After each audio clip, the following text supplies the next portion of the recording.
Ever looked at someone's outfit and thought, wow, they look so put together and comfortable at the same time? It's something lots of us want, isn't it? Especially for just, everyday wear, that mix of easy style and real comfort. And that's exactly what got us interested in today's deep dive. We're talking about the tiered ruffled skirt. It seems elegant, but it's also really practical. Our journey today isn't just about, how to sew one, but figuring out the clever thinking behind the design. We found this fantastic step-by-step YouTube tutorial, and we're sort of digging into that. That's right. Yeah, our mission here is to go a bit deeper than just the how-to. We really want to pull out the core design ideas and some surprisingly smart construction methods from the source material. It's about showing you how creating something lovely and functional can be, well, pretty accessible and definitely rewarding. This isn't just sewing 101. It's more about understanding smart design solutions you could maybe even use elsewhere. Okay, so why this skirt? I mean, you see these tiered ruffled skirts basically everywhere now. The source really nailed the appeal. It called it popular, attractive for women's everyday chic styles. And I get that.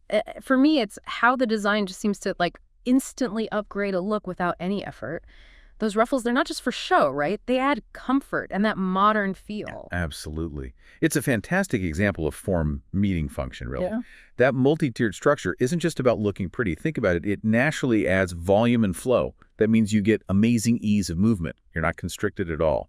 And that movement, plus the visual interest of the ruffles, that's a huge part of the appeal. It's a design that really works with you. Okay, right. Let's unpack this then. If you wanted to make one, where would you even start? Is there one key measurement that kicks the whole thing off? Yes, definitely. The foundation is the full length. You measure from your waistline or wherever you want the skirt to sit all the way down to where you want the hem, usually the ankle for this kind of style. Got that number. Okay, the core idea then is taking that total length and basically dividing it up for the tiers. The tutorial we looked at specifically suggests dividing it into 3 equal parts. So if your total length is, let's say, 90 centimeters, each tier starts conceptually at 30 centimeters. Okay, 90 divided by 3 equals 30. That makes sense as a baseline. But then the tutorial kind of throws a curveball. It says the division doesn't have to be perfectly equal. The first tier could be shorter and the next 2 the same, or even 4 tiers.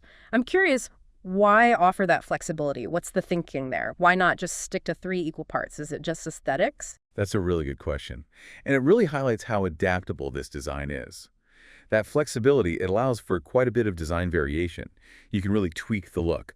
Plus, it can help accommodate practical things like, how much fabric you actually have. Imagine wanting a skirt that's maybe a bit slimmer at the hips and then really flares out dramatically, or maybe a more gradual look. This modular approach gives you that creative control. You can customize the silhouette without needing a whole new pattern.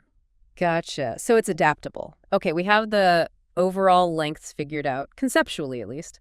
Now, how do we turn those numbers into actual fabric pieces? Let's dive into the specifics for each tier, maybe starting at the top. Right, so for that first, the top tier, the width calculation starts with your hip circumference. But here's a clever bit. The source says you can add an optional 0 to 20 centimeters to that hip measurement, which means, yeah, you can choose not to add any extra width if you want that top part pretty fitted, or add more if you want more fullness right from the get-go. It's instant customization. Okay, optional it. And then crucially, for the length of that first tier, the tutorial says add 5 centimeters to the base length. So if our base was 30 centimeters, the top piece gets cut at 35 centimeters. Why that specific 5 centimeters? What's it doing? That extra 5 centimeters is really smart. It's precisely split for a very clever dual purpose. 1 centimeter is pretty standard. That's for the seam allowance at the bottom, where it connects to the next tier. But the other 4 centimeters, that's used to create an integrated elastic casing right at the top edge. This means you don't need to faff about cutting and attaching a separate waistband piece. It's a brilliant efficiency detail. Saves time, saves fabric, and honestly gives a cleaner finish, all built into that one measurement. Wow, okay, that is clever. No separate waistband piece. I like that. And then for the second and third tiers, their length is simpler, just the base tier length plus 2 centimeters for seam allowances. So our 30 centimeter base tier becomes 32 centimeters long for those pieces. Yeah. Exactly. 1 centimeter top, 1 centimeter bottom seam allowance. Straightforward.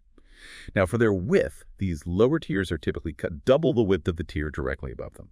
That gives you the fullness for gathering. However, and this is important, the source notes that if maybe fabric is tight or you just prefer less dramatic gathers, you can go for 1.5 times the width, or, something slightly less than double. It's adaptable. It's not this rigid, unbreakable rule. It's more a flexible guideline. Lets you control the final volume and how the skirt hangs based on your fabric and what look you're going for. Here's where things get really interesting for me, the actual assembly, especially gathering the fabric for those ruffles. The tutorial is super specific.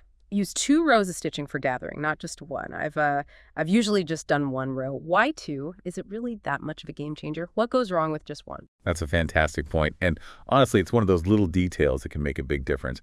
It separates a sort of okay gather from a really nice one. With just 1 row, the fabric often gathers unevenly. It can pull and create little puckers or lumps, not the best look. But 2 parallel rows of stitching, especially when you pull the bobbin threads, that's the thread on the underside that helps the fabric gather much more evenly and smoothly. It distributes the fullness really beautifully. Makes a huge difference in the final look and how the skirt hangs, like pleating curtains properly versus just bunching them up. That makes perfect sense. Okay, I'm sold on 2 rows, so you've got your nice even gathers. Now what? How do you attach them without messing it all up? That seems like the tricky part, where it could all go a bit wonky. You're right, that's a critical step. Okay, so after gathering, you first align the side seams of the 2 tiers you're joining, pin those. Then, and this is the key technique the source highlights you find, and mark the midpoints between those side seams on both pieces. So effectively, you're dividing the top edge of the lower tier and the bottom edge of the upper tier into 4 equal sections. Then you pin those midpoints together, match them up. This meticulous pinning ensures the gathers are distributed evenly all the way around.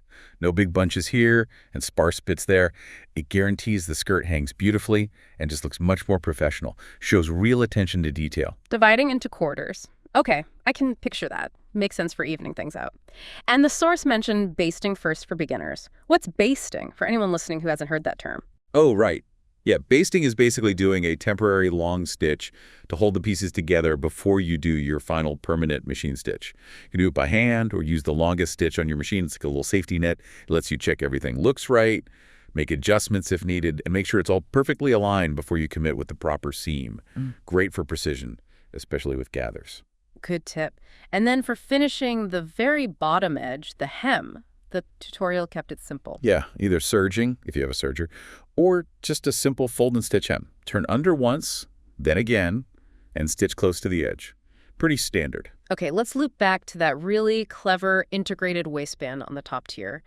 You mentioned the extra 4-centimeter allowance. The source shows folding that down like 1 centimeter under first, then the remaining width, maybe it was 3 centimeters or the full 4 centimeter to create 2 channels using 2 lines of stitching. And leaving a little gap, obviously. But my question is, why 2 channels for the elastic? Why not just 1 wider channel? Yes.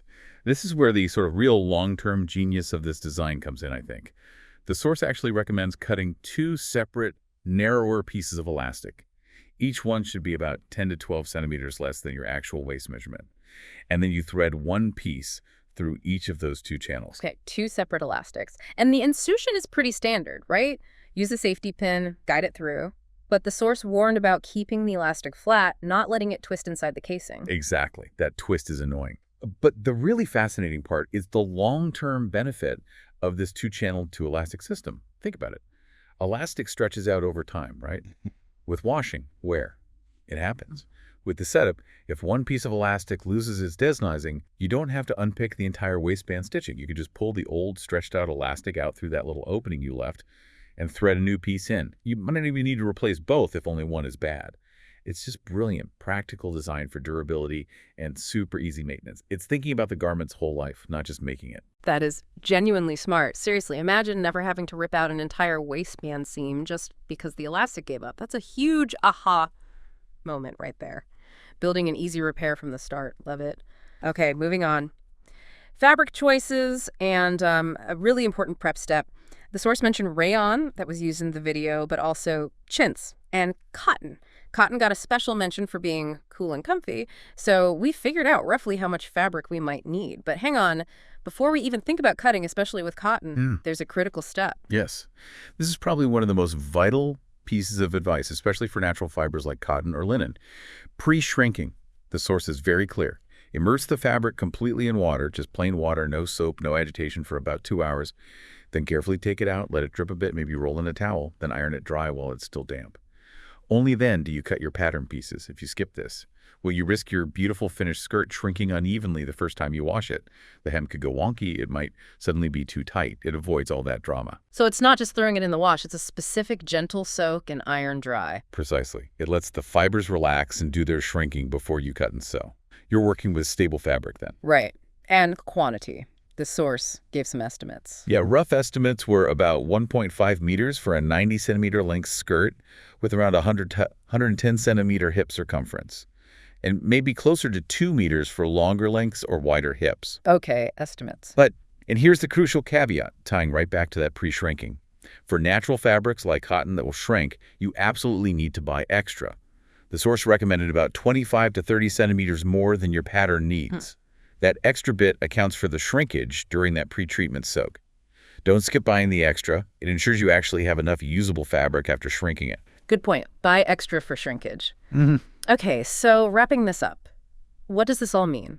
We've gone from just seeing a trendy tiered skirt to really understanding like the precise measurements, these really clever construction tricks like the integrated waistband that you can actually repair easily, and these vital prep steps like pre-shrinking. It's way more than just a sewing pattern, isn't it? Absolutely.